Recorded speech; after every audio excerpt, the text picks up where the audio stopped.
See, at the end of the day, she plays a South Indian. She plays a Tamil lady. So I also asked them. I said, "Kahin par bhi can I add a Tamil line as well?" I have nothing to do with this country, and I want to be separate. जो एक separatist ideology है. तो again you have to gather courage कि इतने ठंड में जाना. तो रिस्पेक्ट आर्मी के लिए हमेशा से था, लेकिन ये जब ऐसे किरदार निभाते हैं. चलो चल के जाए.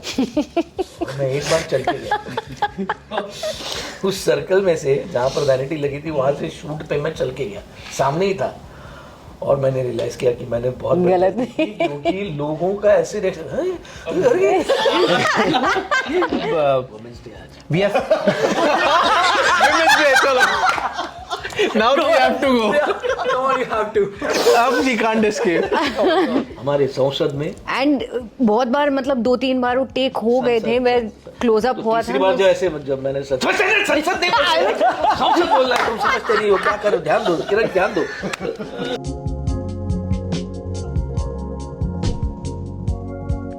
Started. बॉलीवुड क्रॉनिकल हमारे साथ है. टीम आर्टिकल 370 की टीम हमारे साथ है, तो बात करेंगे उनसे आज कुछ. तो वेलकम टू बॉलीवुड क्रॉनिकल. कैसे हो पहले तो सब आप लोग बताइए. इतनी सुबह से इंटरव्यू दे के तो पहले थक गए होंगे, और जो मूवी को इतना प्यार मिला उसके बाद कैसा फील हो रहा है? बहुत ही अच्छा फील हो रहा है. we're on top of the world. अगर और प्यार मिलेगा तो और भी अच्छा लगेगा. आर्टिकल 370 के सक्सेस की वजह से चार्ज है. हाँ, फुल ऑन चार्ज. हाँ. Yes. रोल की बात की जाए तो जो फर्स्ट आप लोग को स्क्रिप्ट मिली थी, अपने अपने रोल्स मिले थे, तो क्या रिएक्शन था, क्या फर्स्ट थॉट था? किससे पूछ रहे हैं? सभी से. Who goes first? आप बताइए. कहीं से भी. Sir. After you please go ahead. No. चलो मैं बता. No. So जब we have Women's Day, चलो. Now we have to go. No, you have to. अब we can't escape.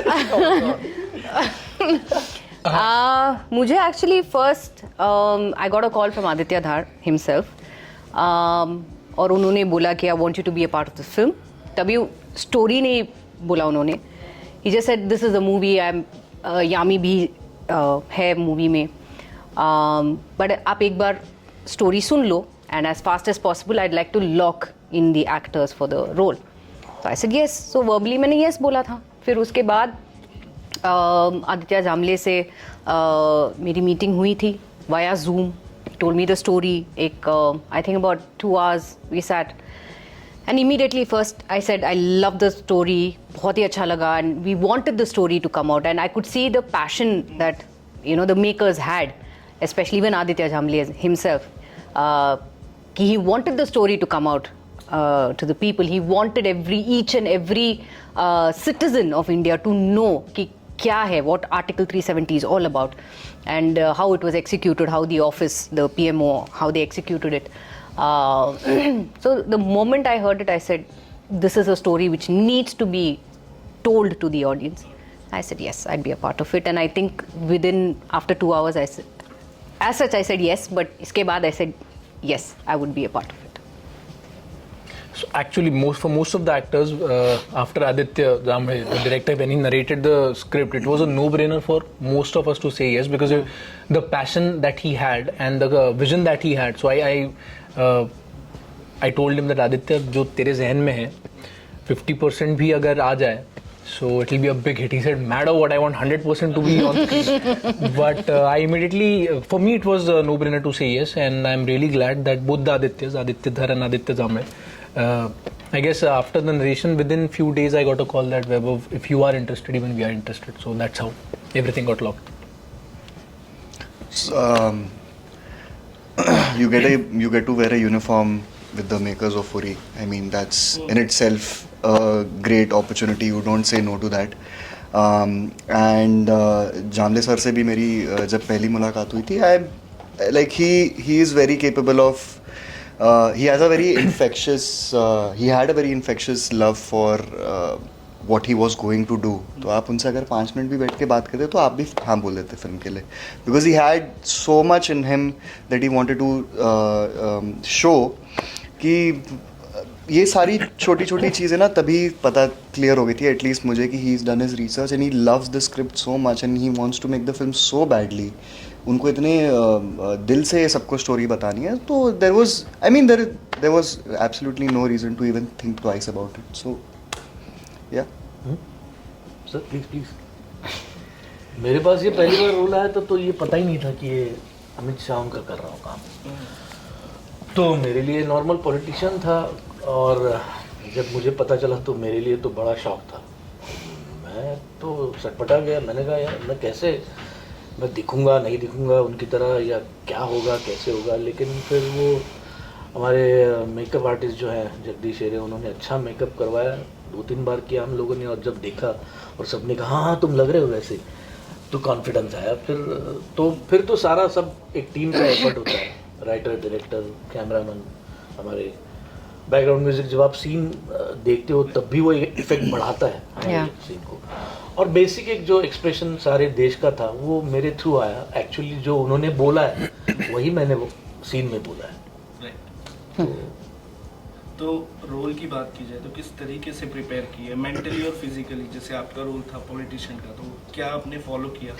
PMO office से आप वो कर रहे थे, तो किस तरीके, किसको फॉलो किया, कैसे देखा? कुछ डॉक्यूमेंट्रीज फॉलो किया, कुछ कहीं से? मैंने तो किसी को फॉलो नहीं किया. For me I was more of a spontaneous actor. तो जो मुझे उस टाइम पे लगा कि I feel a bureaucrat could do this, और especially Rajeshwari Swaminathan could be like this. उनका body language ऐसे हो सकता है, and जहाँ पर भी possible होगा, because see at the end of the day she plays a South Indian, she plays a Tamil lady. So I also asked them, I said कहीं पर भी can I add a Tamil line as well, because it would create because see you can take her out of South India but you cannot take South India out of her, because जो भी in whichever pressurized situation you think in your mother language, है ना. So I said okay, can I somewhere I would like it if the character can add a Tamil line as well. And they decided that जब when Rajeshwari meets Brinda towards the end of the thing, that's where she can probably add a Tamil line, because उसके पहले तो that's not possible when she's with her juniors, when she's with the honorable HM and the honorable PM. तो मैंने किसी को follow नहीं किया. Whatever I felt was right at that point of time for the character, I did it. मैंने तो किया. He had more, exactly. Yeah. मैंने तो उनके वीडियोस देखे, बहुत बार देखे वीडियोस, बहुत बार. मतलब एक्टर जनरली क्या होता है, थोड़ा शॉर्ट मेमोरी जैसे होता है. शॉर्ट मेमोरी से मुझे वो टर्म शायद मैं गलत बोल रहा हूँ, लेकिन वो एक अभी पढ़ा सुना देखा अभी वहाँ से प्रोजेक्ट किया. तो मैं वो लास्ट मोमेंट तक देखता रहा. मतलब सीन से पहले भी शुरू करना है तो पहले हाँ चलो चलो चलो ये लाइन बोलते हैं. तो वो मैंने प्रोसेस की, क्योंकि मैं ये कह ही नहीं सकता कि मुझे उनकी तरह ही बोलना पड़ा, क्योंकि मैं वो ही कर रहा हूँ, मैं उनका काम कर रहा हूँ. तो मैंने वो बोला, तो मैंने तो फॉलो किया भाई उन्हें. मैंने वीडियोस देख देख के वैसे बात की. बस उनकी आवाज़ मैच नहीं होती, उनसे मेरी आवाज़ मैच नहीं होती. तो मैंने वो पार्ट छोड़ दिया, क्योंकि डायरेक्टर ने भी कहा कि हमें इन टोटलिटी लग रहा है कि आप वो कर रहे हो, तो भूल जाइए आवाज़ को. For the CRPF team we had ex army man जिन्होंने काफ़ी ट्रेनिंग दी हमें वेपन हैंडलिंग में या फिजिकल ट्रेनिंग में. सो उनके साथ इंटरेक्ट करके आपको एक किरदार की पहचान हो जाती है कि वो. We used to ask a lot of questions कि आप जब ऑपरेशन पे जाते थे तो आपके जहन में क्या ख्याल रहते थे कि क्या करना है, ये है. Then what about your family, मतलब when you are going for operation जो 20 दिन रहेगा तो आप अपने फैमिली के बारे में सोचते थे. तो फिर what exactly how was the camaraderie. So वो उन्होंने काफ़ी हेल्प की. And I guess because of that कहीं तो भी एक ऑथेंटिसिटी लाने में बहुत फ़ायदा हुआ. And today when even me as an audience when I watch the movie, मुझे ये महसूस होता है कि सारे किरदार ऑथेंटिक लग रहे हैं आर्मी के जितने भी हैं. They know how to handle the gun, they know how to run, they know how to jump. That is of course सारा क्रेडिट एक्स आर्मी मैन को जाता है. We were just good students I think. तो मैं actually मेरा किरदार जिस किरदार या जिन किरदारों के एक मिश्रण पर बेस्ड था, मैं उस I didn't want to fall into the trap of trying to mimic, क्योंकि वक्त बहुत कम था. जो भी कहना था उसमें दो सीनों में आपको उस चीज़ को दर्शाना होता है, तो आई डिडंट वांट, मैं उस गली जाना ही नहीं चाह रहा था। तो मैंने उसका मूल, I just took the base root of it and where in के भाई I have nothing to do with this country and I want to be separate. जो एक सेपरेटिस्ट आइडियोलॉजी है, मैंने सिर्फ वो एक बेसिक, प्लस क्योंकि मैं कश्मीर को बिलोंग करता हूँ, तो मैं एक जनरल कश्मीरी नुआंस जो होता है, बात करने का तरीका होता है, टिपिकल कल्चरल ह्यूमर जो होता है, उस चीज़ को मैं समझता हूँ, बिकॉज मैं उसी के साथ पला बड़ा हूँ। तो मैंने उस चीज़ को थोड़ा बहुत इसमें इंक्लूड किया, और बेस जो कैरेक्टर का था वो तो ऑब्वियसली राइटिंग में है ही। The text is so strong and so well written. You have a wonderful director who knows exactly, जो वहाँ पर वक्त बिता चुके हैं, इस पूरे स्टोरी के साथ वक्त बिता चुके हैं, उन लोगों के साथ वक्त बिता चुके हैं। तो जब आपको दिशा देता है, then फिर बाकी everything falls into place. Similarly, what he said, same. With me also, I auditioned for this film after I did my now to be second film, which was Baramulla. So I have worked with the director on that film before this film was shot. So I was selected because I had some performance there, he liked it, and then I got on board on this film. And for my character, his name is Naiku, and he's a real life character who dies. According to the policy of the government, they decided not to give his body to his family or the other people. So for me, it was there was something that I had to follow, and I tried to keep it really minimal, and that's it. Working with so many great talented actors, it reflects on you also, and you also look a little good. That's it. अच्छा, कश्मीर में shoot हुई है movie, right? तो वहाँ का experience कैसे रहा आप लोग? ये कश्मीरी पंडित हैं, ये हम भी कश्मीरी पंडित ही हैं, तो हमारा एक्सपीरियंस तो बहुत पहले से चलता आ रहा है। आप लोग तो वहीं के ही हो, हाँ क्योंकि जी, है ना, हाँ तो जी। काफी चीजें सिमिलर रही है आप लोग के लिए। हाँ जी, हमें काफ़ी ये हम लोग कर भी इसीलिए पाए क्योंकि हम लोग सफर पार्ट पे रहे हैं, तो इसीलिए ये जो बोल रहे हैं कि मैं उस एज पे नहीं, वो एज सब इनको पता होने के बाद ही ये दूसरे एज पे जाके इन्होंने वो परफॉर्म किया है। Same goes for me also कि already I had so much in my mind about Kashmir, about article 370 and the exodus which happened with us. So I had to just say the lines which were given to me, and everything else followed. तो एक normally मैं पूछना चाहूँगा आप लोग दोनों से कि आप कश्मीर से बिलोंग करते हो, तो वो टाइम पे शूट करना और आपके टाइम पे वहाँ पे शूटिंग करना, इतना ओपनली घूमना, काफी ये बता पाएंगे अलग क्योंकि है। मैं बहुत तो बड़ी चीज़ है एक्चुअली, क्योंकि मैं 89 तक हम एज अ फैमिली हम हर साल 2-2.5 महीने के लिए जाते थे, तब मैं 10-11 साल का था, और सडनली एक बंद हो गया 89 के बाद, जब कश्मीरी पंडितों का विस्थापन हुआ वहाँ से, उसके बाद बंद ही हो गया, हम जा ही नहीं पाए। और उसके बाद मैं जब गया तब 2004 में गया था, और जैसा कि आप किसी और वक्त पे बता रहे थे, मैं जैसे ही एंटर किया, हर 100 मीटर 200 मीटर के दायरे पर आपको एक हमारे CRPF, जवान वहाँ पे दिखेगा। तो एक जो एक मेमोरी है ना, वो पूरी तरह से हिल गई कि ये क्या हो रहा है, what is happening, you know. And obviously एक लेवल पे आप महसूस करते हैं कि यार लोग इतना, हमारे जवान यहाँ पे खड़े हैं, कब से लगे हुए हैं, यू नो वो, बट एज अ कश्मीरी आप थोड़ा कंफ्यूज हो जाते हो कि ये क्या हो रहा है, मतलब अरे ये एक नॉर्मल जगह है नहीं है, क्योंकि दुनिया के लिए तो कश्मीर एक हेवन है ना, तो लेकिन सडनली ये क्या हो रहा है, और आप, ये तो मेरा बिलोंगिंग से वतन करते है, मैं यहाँ का हूँ, तो ये हो क्या रहा है। उसके बाद मैं कश्मीर सिर्फ काम के लिए गया हूँ। ओके। मैं 2015 में हैदर की शूट जब कर रहा था तब गया था, उसके बाद लैला मजनू के लिए, फिर तनाव के लिए, अब 370 के लिए। तो मैं कभी एक कश्मीरी के तौर पर और एक पर्यटक के तौर पर कश्मीर गया ही नहीं हूँ, मैं सिर्फ एक काम के लिए गया हूँ। तो मेरे लिए, क्योंकि मेरा तो डिस्कनेक्ट ही हो गया था, एक कश्मीरी होते हुए डिस्कनेक्ट, और उस डिस्कनेक्ट का जो एक मूल कारण जो मुझे समझ में आया over the years was this article, कि इस आर्टिकल ने कश्मीर को हिंदुस्तान से अलग करके रखा हुआ था। एक छोटा सा थ्रेड रख लिया था कि नहीं आप साथ में नहीं हैं, और हम ये फिल्म देखने के बाद मुझे एज अ कश्मीरी भी समझ में आता, ओ गॉड सच ए, ये इतना बड़ा डिसीजन था। आपने उस थ्रेड को एक रोप बनाया और फिर फाइनली आपने उसको जोड़ दिया है, वो एक अंग, एक पूरा अंग बन चुका है, सिर्फ अलग अंग नहीं रह चुका है, अब वो बन चुका है, पूरी बॉडी का एक हिस्सा बन चुका है। और पंडितों के लिए स्क्रीनिंग भी हमने जो की थी, so much to say about the film, मतलब they were so emotional, और 3-4 स्क्रीनिंग हुई, they were so emotional because in the end सब लोगों को याद आ जाता है यार।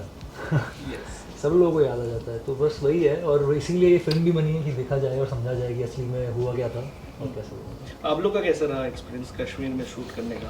ठंड वहाँ ज़्यादा होती है, स्नोफॉल? हम लोग तो गए ही नहीं कश्मीर, ये इन्होंने शूट किया, Honestly, इन चारों ने शूट किया। मैं तो दिल्ली में नहीं तो मैं 2-3 दफ़ा पहले गया था कश्मीर में, लेकिन इस बार जो फाइट सीक्वेंसेस है वो मोस्टली नाइट शूट होते थे हमारे, और अक्टूबर नवंबर में काफ़ी ठंड होती है कश्मीर में।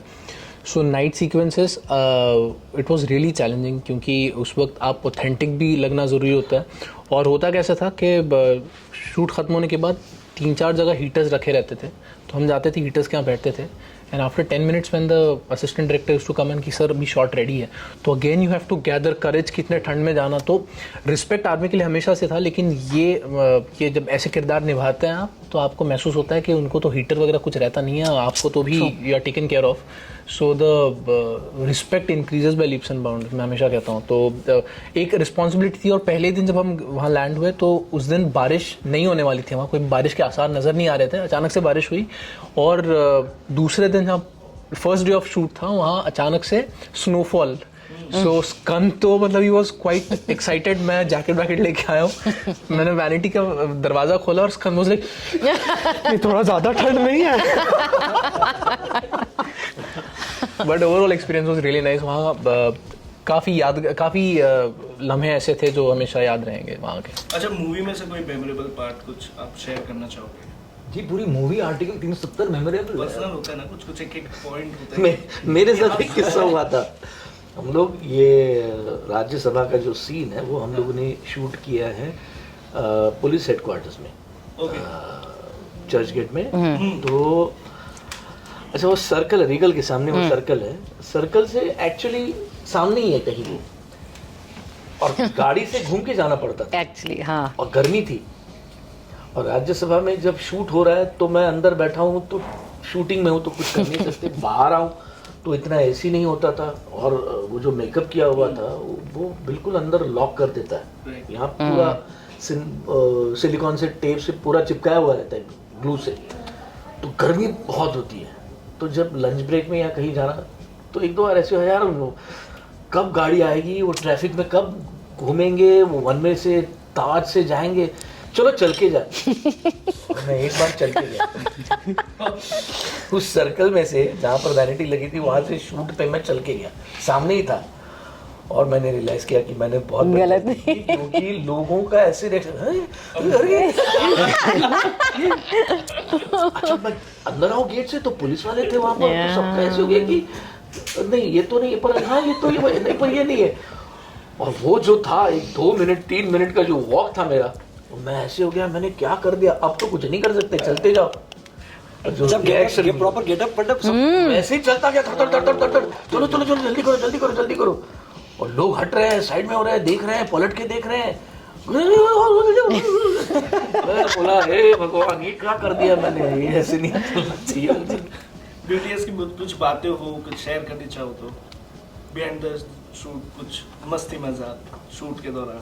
हमारे इसमें ज़्यादा कुछ मस्ती मजाक था ही नहीं, it was all very, because वो पीएमओ का जो ऑफिस का जो सीक्वेंसेस थे स्टार्ट टू फिनिश, हमने वो किया था, द फर्स्ट 9 days वही था।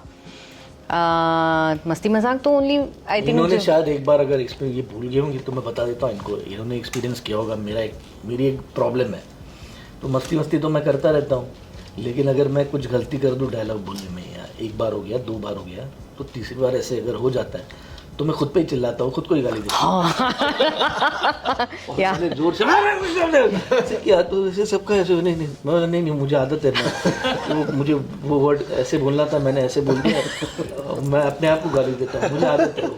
तो ये चौंक गई थी, क्या बोल दिया इन्होंने। किसके साथ काम कर रही है? And it was first day of combination scene जो आई थिंक इनके ऑफिस में था, एचएम के ऑफिस में संसद बोल रहा था और उनके संसद। संसद बोल रहा था। हाँ। हमारे संसद में एंड बहुत बार मतलब 2-3 बार वो टेक हो गए थे, मैं क्लोजअप हुआ था। तीसरी बार जो ऐसे जब मैंने संसद नहीं संसद बोल रहा है, तुम समझते नहीं हो, क्या करो, ध्यान दो किरण, ध्यान दो। और उसी फ्लो में मैं बोल देता हूँ, सबका ऐसे हो गया, क्या हो गया, क्या हो गया, रिलैक्स। हाँ यार, बरसों से आदत है मुझे ये। अब आप लोगों को कश्मीर में कुछ ऐसे बातें बीटीएस की आर्मी के साथ या ये like we had a great time. मैं स्कंद अश्विनी कुमार, वो right now is not here for the interview, लेकिन हम तीनों की एक बहुत अच्छा ग्रुप बन गया था। लेटर ऑन ही जॉइंड, तो हमारा रोज शूट खत्म होने के बाद वहाँ डल लेक के आना, कुछ बहुत प्यारे कैफे रहते थे। एक नाम ले लो उस कैफे का, चकोसी मकोसी। तो वो बहुत प्यारा था। तो रोज हम वहाँ जाते थे, कावा पीते थे, and actually 15-20 days we had a great time. मतलब honestly आफ्टर पैकअप वहाँ जाना है, 2-3 कावा, 2-3 कॉफी, हम 10-11 जब तक वो कैफे बंद नहीं होता था, क्योंकि वो दल लेक एकदम सामने था। We used to just sit there. we were the last people, 3 लोग रहते थे, अभी आप निकलिए। और फिर लास्ट में जाते जाते एक आइसक्रीम मैं लेता था, जिलाटो। हमारा होटल भी बड़ा प्यारा था। जिस दिन शूट नहीं रहता था मेरा, इनका शूट था, मेरा शूट नहीं रहता था, तो मैं सुबह ऐसे लॉन पे बैठा रहता था, एंड देन सुबह लाइक मेरी हवेली है, मैं बैठा हूँ। But we had a great time. 3 हफ्ते वहाँ थे हम, और I am the only one जिसने सारा कश्मीर एक्सप्लोर कर लिया था, क्योंकि ये तो जिस दिन रेस्ट डे रहते थे तो ये आराम करते थे, मैं गाड़ी लेके कहीं पहलगाम चला गया, कहीं और चला गया। तो 1 महीना आप लोग वहाँ थे? नहीं, mostly 3 weeks we were. Almost a month. Okay, lastly जाते जाते ऑडियंस से क्या कहना चाहोगे? काफी प्यार दिया है मूवी को, 100 करोड़ क्रॉस हो चुकी है। ना यू से नहीं, सबको प्लीज आप बोलो। नहीं प्लीज और आफ्टर यू। दीजिए प्यार, और देखिए फिल्म, और पैसे चाहिए, और प्यार चाहिए, और तारीफ चाहिए, भूखे हैं मुझके। और प्लीज़ जितने भी यंग लोग हैं और जितने भी स्कूल में कॉलेजेस में पढ़ रहे हैं, उन लोगों से खासकर दरख्वास्त है कि प्लीज़ जाकर ये फिल्म देखिए, बहुत इंपॉर्टेंट है। आप लोगों को टॉपिक के बारे में पता चलेगा और पता चलेगा असली में हुआ क्या था। That's it. करेक्ट। ये 2 रीजंस के लिए फिल्म देखनी बहुत ज़रूरी है। एक तो जैसा ये कह रहे हैं कि इस बारे में सबको पता होना चाहिए, और इस फिल्म में बहुत अच्छी तरह से हर चीज़ को दर्शाया गया है। मतलब ये एक नॉलेज एक्यूमुलेशन वाला प्रोसेस भी हो जाता है, लेकिन खासकर इसलिए चाहिए क्योंकि बहुत अच्छी फिल्म है, बहुत अच्छी फिल्म बनी है। हमारे डायरेक्टर आदित्य जामले जो हैं, उन्होंने बहुत अच्छी फिल्म बनाई है, और आप उसको एंजॉय करेंगे, एंगेज रहेंगे, एंटरटेन होंगे। जिन्होंने नहीं देखी वो जाएं, देखें, और जिन्होंने देखी है वो दोबारा देखें, परिवार को लेकर जाएं, दोस्तों को लेकर जाएं, और देखें article 370। And last but not the least, thank you कि ऑलरेडी बहुत मोहब्बत आपने दी है, लेकिन अब तक देखनी होगी तो do watch article 370 at the theatres near you.